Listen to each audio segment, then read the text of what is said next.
Segala perkara dapat ku tangguh di dalam Dia yang memberi kekuatan. Tuhan Yesus penolong dan sahabat. Tetap percaya Tuhan setia. Kami ucap syukur buat hari ini. Kami datang di hadapan. Kami bersyukur karena kasih dan pemeliharaan yang ada dalam hidup kami. Kami merasakan Tuhan, Kau hadir dalam setiap langkah kehidupan kami. Malam ini kami datang di altar. Kami bawa hati ini. Kami bawa setiap apa yang jadi pergumulan kami. Tetapi dengan ucapan syukur kami naikkan ke hadapan. Dengan hati bersorak-sorai kami menyembah di atas segala pergumulan kami. Karena kami tahu Allah yang berikan kemenangan dalam hidup kami. Engkau Tuhan yang menjaga setiap kehidupan kami dan tidak membiarkan kami sampai jatuh tergeletak. Terima kasih Bapa. Kami serahkan lingkungan di sekitar tempat di mana kami boleh berhadapan di hadapan Tuhan. Oh Bapa, kiranya damai sejahtera dan uramamu juga menjaga sekeliling tempat ini Tuhan. Karena kami percaya Kau pakai tempat ini menjadi tempat kemuliaan-Mu. Kau mau pakai tempat ini menjadi tempat kediaman-Mu untuk orang bisa datang berbondong-bondong memuji dan memuliakan Tuhan karena perbuatan Tuhan yang ajaib. Kami serahkan jemaat yang di tempat ini apapun pergumulan mereka hari ini. Tuhan, saya percaya Engkau Tuhan yang memberikan pertolongan dan memberikan jalan yang sakit disembuhkan, yang melalui beban berat mendapatkan kelepasan dan jalan keluar. Terima kasih Bapa, terima kasih. Segala kemuliaan, segala hormat malam hari ini kami naikkan di hadapan-Mu ya Allahku ya Juru Selamatku, di dalam nama Yesus Kristus Tuhan. Haleluya, amin.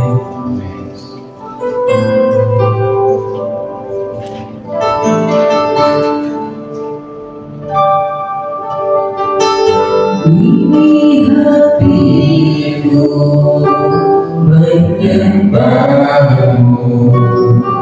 tulusnya tahu padamu Yesus. Ini hatiku tak sempurna, berucap pujianmu dalam hidupku ya Tuhan. Ini hatiku menyembah-Mu, tulusnya tahu padamu Yesus. Ini hatiku tak sempurna, berucap pujianmu dalam hidupku. Hatiku mengasihi-Mu, hatiku mengasihi-Mu, hatiku ingin padamu, ingin mati-Mu. Tuhan, Kau lihat isi hatiku.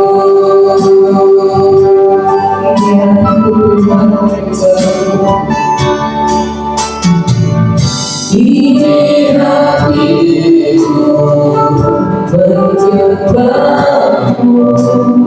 tulusnya tahu padamu Yesus. Ini hatiku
Tuhan kau yang isi hatiku Tuhan kau yang isi hatiku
Menyatakan rasa syukur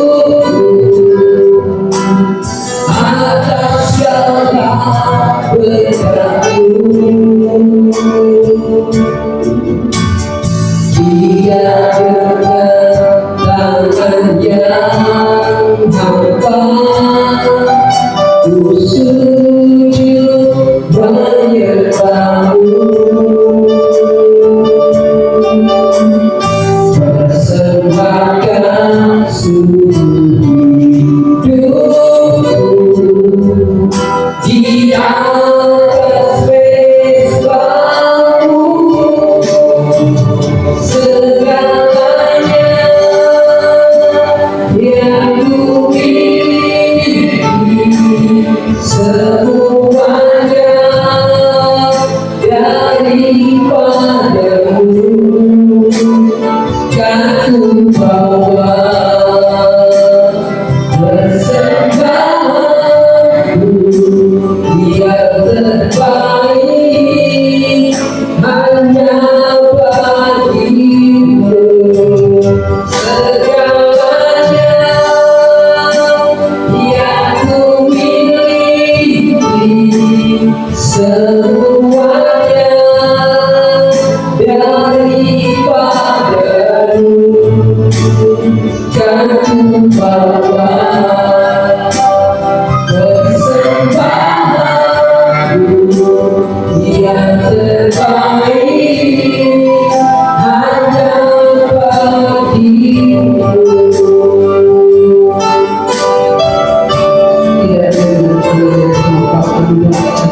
Tidak dengan tangannya hamba bukan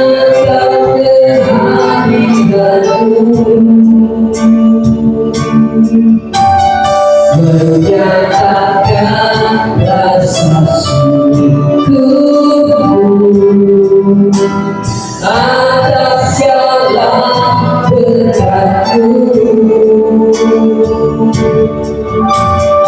Tidak dengan tangannya hamba ku sujud menyembahmu, persembahkan seluruh hidupku di atas mesbamu. Segalanya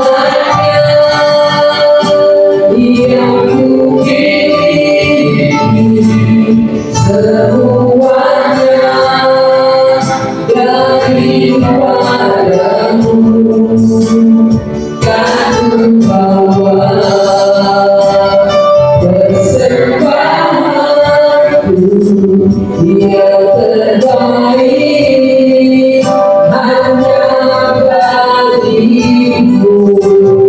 Segalanya yang ku miliki semuanya daripadamu kan ku bawa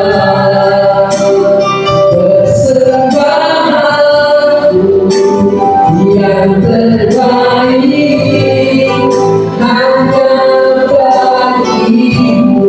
Ya Tuhan, saya mengucapkan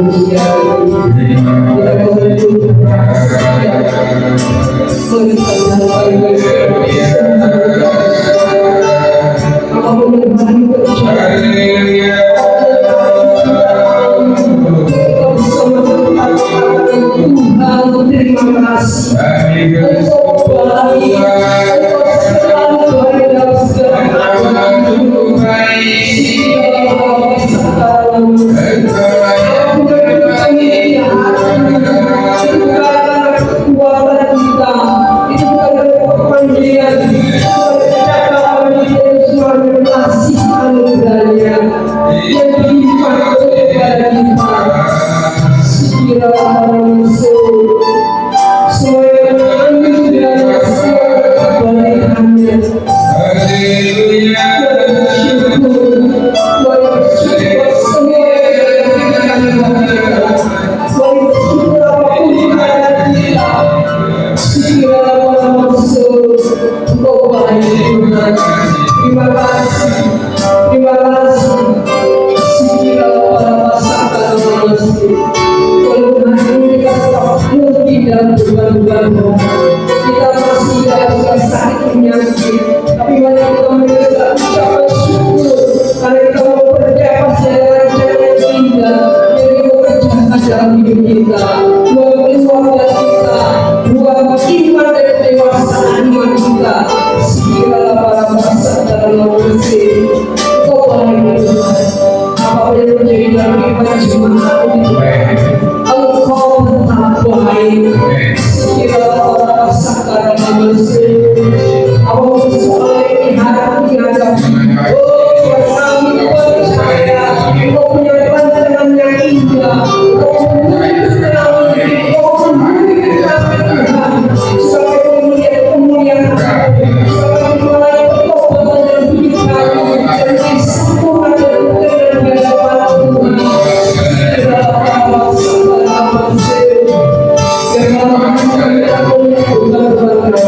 Kami tidak mau melihat persoalan-persoalan kami, karena kami percaya dengan Engkau yang besar dari segalanya. Engkau yang besar di persoalan hidup kami, Engkau yang besar di selesai kemuliaan kami. Kami bersumber kehidupan dalam hidup kami Tuhan. Sikirlah para wasaka dalam masuk, biarlah wasaka dalam sikirlah para wasaka dalam masuk. Haleluya, haleluya, haleluya.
Engkau Tuhan sajaku,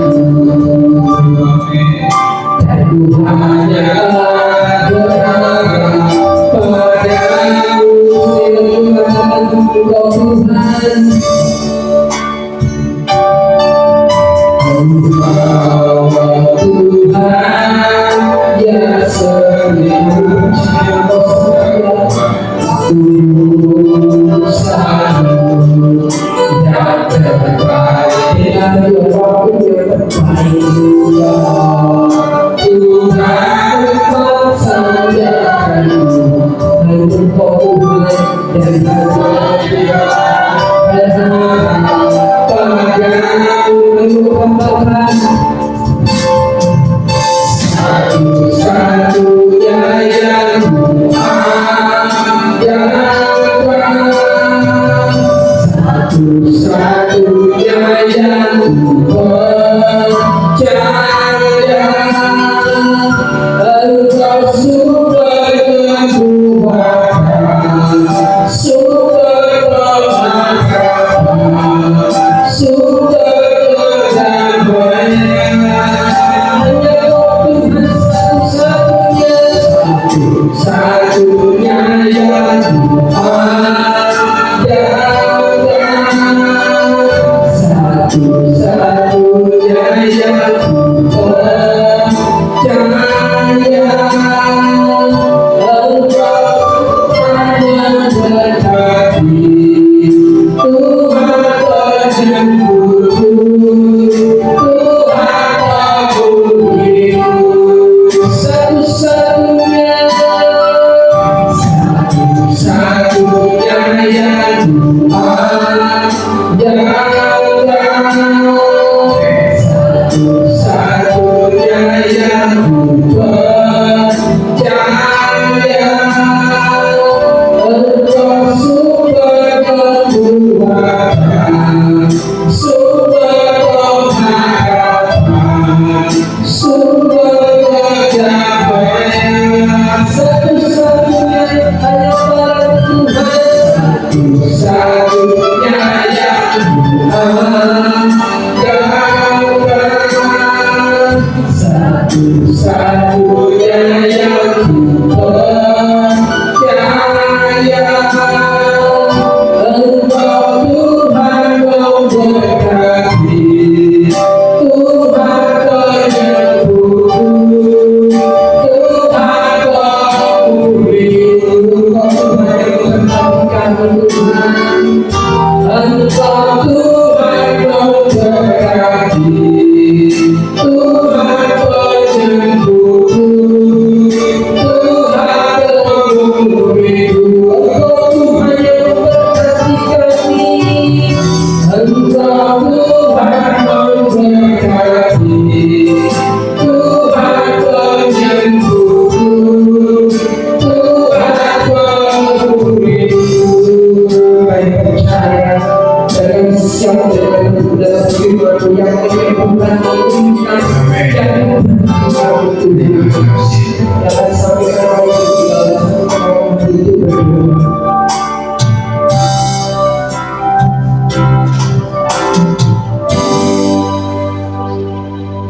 Benar Tuhan, Engkau yang kami andalkan di dalam hidup kami. Engkau satu-satunya kami percaya di dalam hidup kami. Kami mengucap syukur dan berterima kasih untuk kesempatan yang Tuhan berikan buat kami sampai hari ini.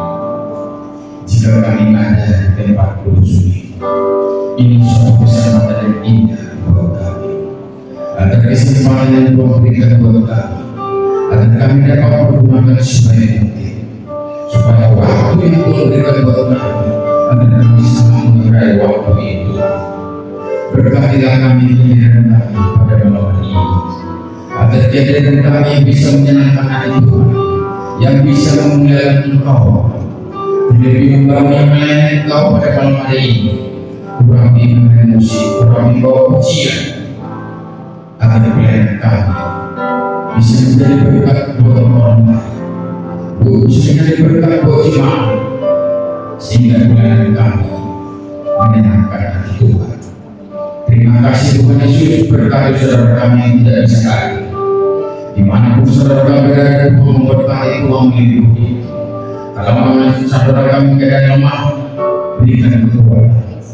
Yang susah kau hidup, yang kekurangan kau sembuhkan, yang sakit kau jamah supaya dia sembuh di dalam nama Tuhan Yesus Kristus. Terima kasih Bapak buat kebaikan. Sebentar hamba akan menyampaikan isi.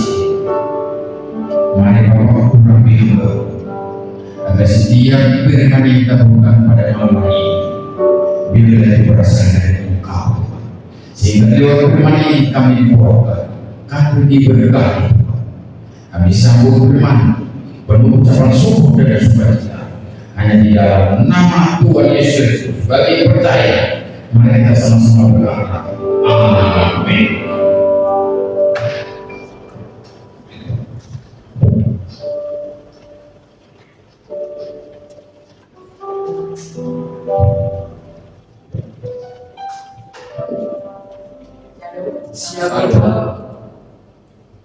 Bersyukur sekali pembicaraan kita bersama.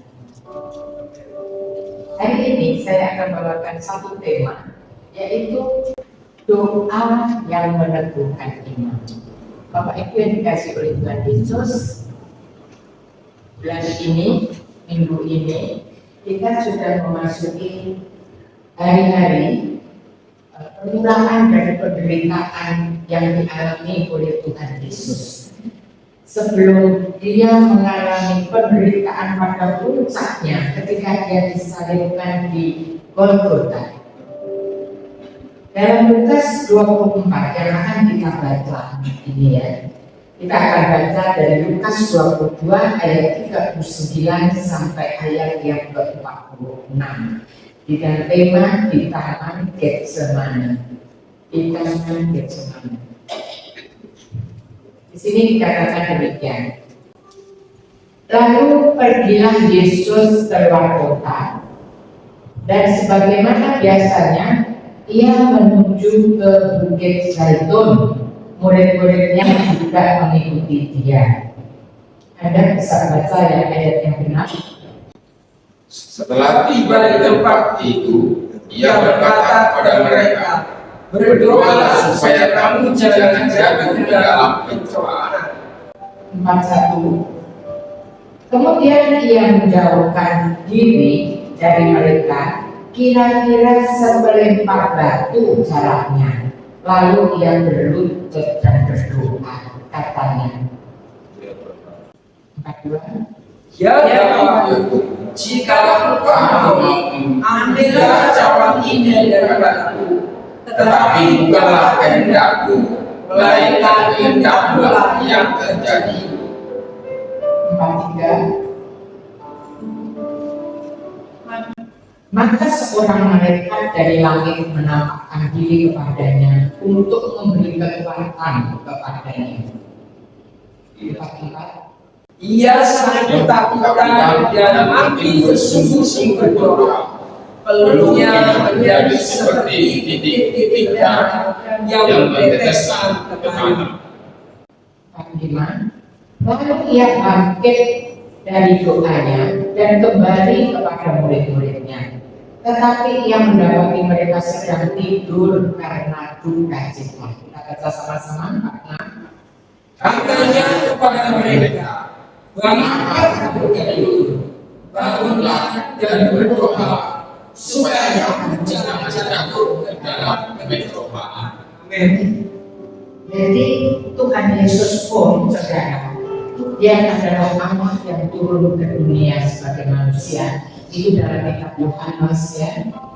Dikatakan bahwa firman itu telah turun ke dunia dan menjadi manusia. Dan kita orang-orang yang percaya kepadanya diberi kuasa untuk menjadi anak-anak Allah. Itu di dalam kitab Yohanes 1. Jadi dia adalah Allah yang turun ke dunia menjadi manusia. Sebagai manusia, 100% manusia, Yesus juga mengalami apa yang namanya masalah penderitaan, kesesatan, tekanan. Dia alami seperti saudara dan saya sama. Hari-hari ini mungkin kita semua juga mengalami hal-hal yang sama. Ya, saya tadi terima video dari seorang, dia dari satu video ini sebenarnya itu bukan guyonan saudara. Ada bapak itu yang beli beras di warung. Kemudian bapak ini tanya sama mbak yang jualan, berapa harga beras sekarang sekilo? Mbaknya bilang 17.000 sekilo. Gak bisa kurang ya harga berasnya? Kok mahal banget? Gak bisa Pak, ini beras premium katanya gitu. Terus bapak ini bilang, ya sudah kasih 5 kilo, kasih saya rokok satu rokok berapa harganya 17.000. Dia langsung bayar saudara. Dia nggak tawar itu rokok, tetapi dia tawar harga beras. Saudara, bapak ini mengambil keputusan yang salah. Dia membelanjakan uangnya bukan untuk roti. Di dalam Yesaya 55 dikatakan, janganlah engkau membelanjakan uang untuk sesuatu yang bukan roti. Artinya kita itu mesti benar-benar saudara mempunyai hikmat untuk membelanjakan uang kita pada saat-saat ini. Ini saat-saat masa susah.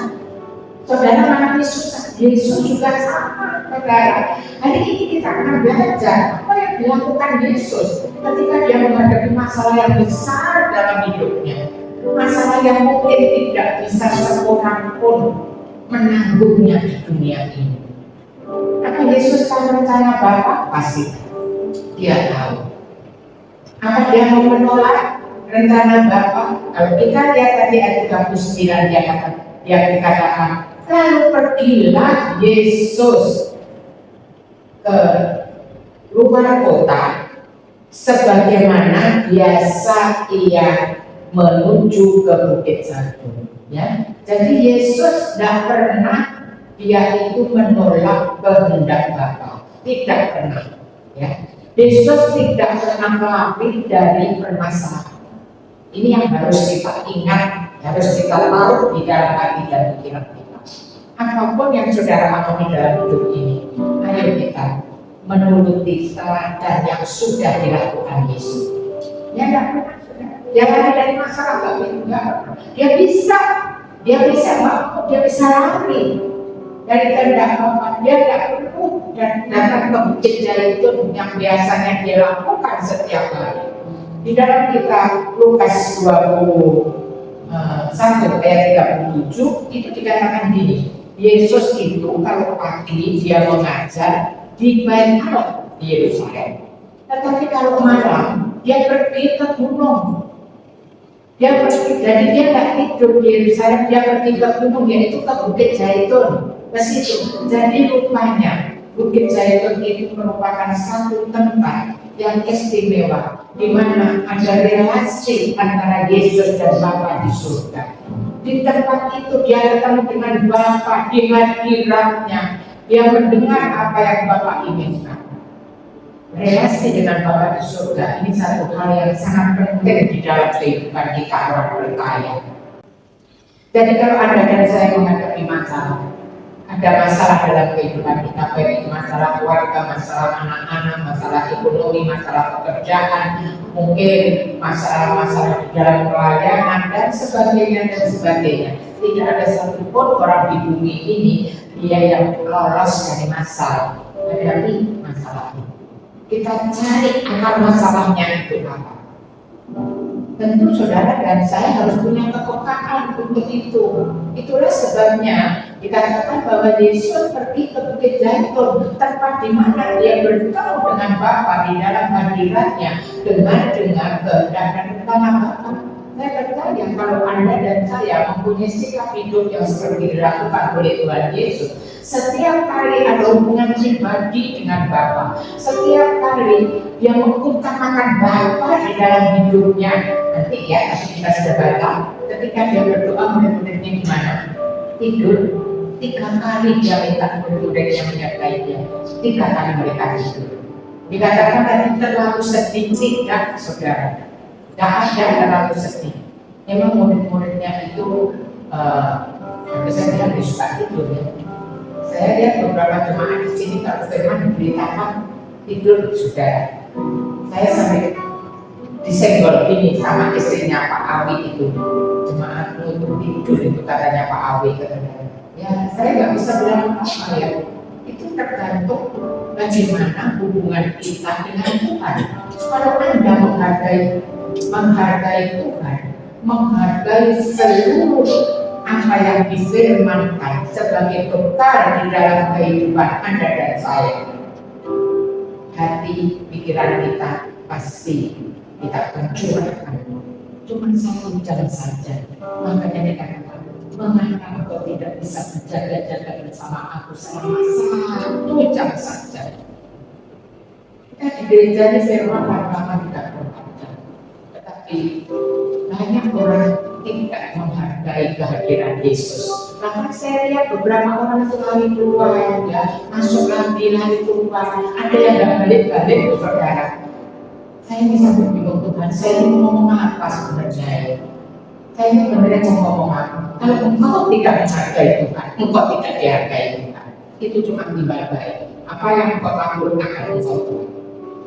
Sekalipun engkau minta dengan mencucurkan air mata, berdoa dengan sungguh-sungguh, mencucurkan air mata. Ketika engkau mengalami masalah, tetapi kalau engkau tidak pernah menghargai Tuhan, Tuhan tidak akan pernah kita.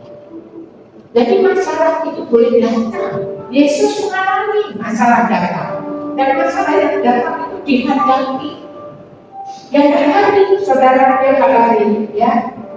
Apa yang dilakukan Yesus di sini? Ia menuju ke Bukit Zaitun. Murid-muridnya juga mengikut dia.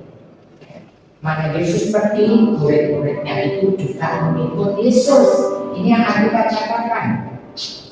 Dikatakan dari ayat 40, setelah tiba di tempat itu, ia berkata kepada mereka, berdoalah supaya kamu jangan jatuh ke dalam pencobaan. Berdoa, bukan itu kan mestinya bukan mereka, berdoalah. Kalau dalam bahasa Indonesia, saudara, Allah itu adalah akhirat untuk memerintah. Makanya dikatakan berdoalah. Ya, Yesus memerintah kepada murid-muridnya untuk berdoa supaya apa? Supaya kamu tidak jatuh di dalam pencobaan. Jadi doa itu luar biasa loh, saudara. Doa gimana? Doa itu bisa meneguhkan iman kita, membuat iman kita itu kuat di dalam kuasanya. Itu doa supaya kamu tidak jatuh di dalam pencobaan. Selalu ada yang menjadi halangan, ya. Selalu ada di dalam kita itu berdoa. Ada halangan, tentu ada. Tetapi siapa yang menghalangi? Kira-kira siapa yang menghalangi? Saya mau tanya loh, Pak Sinto aja yang jawab. Siapa yang menghalangi? Iblis. Siapa kita? Siapa yang menghalangi? Ketika kita mau berdoa, ketika kita mau sungguh-sungguh cari Tuhan, supaya kita ketemu Tuhan di dalam hakikatnya. Katakan tadi gimana? Roh itu menurut, tetapi daging ini dong daging kita, saudara. Dan nomor satu yang menghalangi itu menghalangi ketika kita mau sungguh-sungguh cari Tuhan di dalam doa. Nomor satu itu adalah pencobaan dari iblis. Coba lihat dalam kitab Yakobus 1 ayat 13 dan ayat 14. Yakobus 1 ayat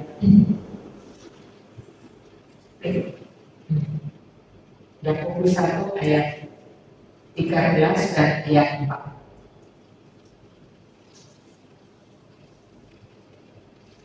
Apabila seorang dicobai, janganlah ia berkata, pencobaan ini datangnya dari Allah, sebab Allah tidak dicobai oleh yang jahat, dan ia sendiri tidak mencobai siapapun. Jadi Tuhan tidak pernah memberi saudara dan saya itu pencobaan. Tidak pernah. Allah tidak pernah mencobai saudara dengan yang jahat. 14 bilang gimana? Tetapi tiap-tiap orang dicobai oleh keinginannya sendiri, karena ia diseret dan dipikat olehnya.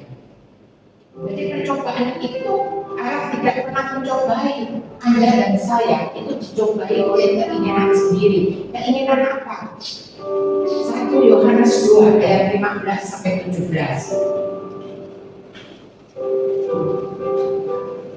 Tiap-tiap orang dicobai oleh apa? Ia 1 Yohanes 2, bukan Yohanes 2. 1 Yohanes 2 ayat 15 sampai 17. Janganlah kamu mengasihi dunia dan apa yang ada di dalamnya. Jikalau orang mengasihi dunia, maka kasih Bapa tidak akan ada dalam orang itu. Terus 16, sebab semua yang ada di dalam dunia, yaitu keinginan daging, keinginan mata, serta keangkuhan hidup, bukan berasal dari Bapa, melainkan dari dunia. Terus 11, dan dunia ini sedang lenyap dengan keinginannya, tetapi orang yang melakukan kehendak Allah tetap hidup selama-lamanya. Jadi Allah tidak pernah mencobai. Kalau kita masuk dalam pencobaan, itu karena iblis yang menaruh pencobaan itu di dalam hati kita, dalam pikiran kita, dan kemudian dibuai, yaitu dengan keinginan daging, keinginan mata, keangkuhan hidup.